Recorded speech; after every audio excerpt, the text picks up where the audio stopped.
क्या यहाँ कोई बढ़िया लोहा है? गुरुजी क्या बनवाना चाहते हैं? अगर एक छड़ी बनवानी है तो मेरे पास बढ़िया लोहा है, लेकिन पता नहीं गुरुजी को कितनी भारी छड़ी चाहिए। तो बताइए कितने भारी की बनवानी है? मैं आपको दे दूंगा। यह सुनकर लू झीशेन को यकीन नहीं हुआ। सोचने लगा, कल मैंने शराब पीकर 4 शर्तें तोड़ी थी और मंदिर के कई भाइयों को घायल कर दिया था। इतना ही नहीं, शराब के नशे में मंदिर में तोड़फोड़ की, भगवान की मूर्ति तोड़ी।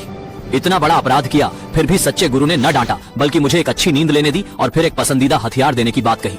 यह सुनकर लू झीशेन सोचने लगा, शायद गुरु मेरी ताकत से डरकर मुझे खुश करने के लिए उपहार दे रहे हैं। यह सोचते ही उसने किरदार निभाना शुरू कर दिया। पहले एक कुशल योद्धा की मुद्रा बनाई और फिर लोहार को 100 जिन के उत्तम लोहे का आदेश दे दिया। यह सुनकर लोहार के मालिक को भय हुआ। उसने कहा, गुआन लॉर्ड की तलवार भी केवल 81 जिन की थी, तो तुम 100 जिन की उठा पाओगे? लेकिन लू झीशेन ने यह सुनकर नाराजगी जताई। उन्होंने कहा, क्या मैं गुआन लॉर्ड से कम हूँ? वह भी तो महज इंसान ही थे।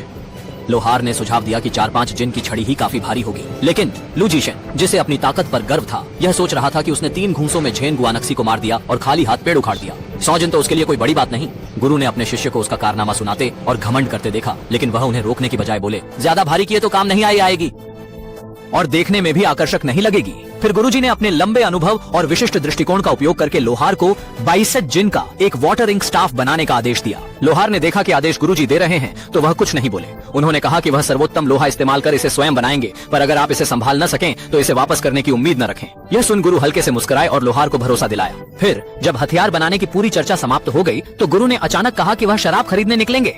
यह सुनते ही लू झीशेन का खुशी का ठिकाना नहीं रहा। उसे समझ नहीं आया कि गुरुजी के मन में क्या चल रहा है, पर उसे फिक्र नहीं थी। उसे बस शराब चाहिए थी।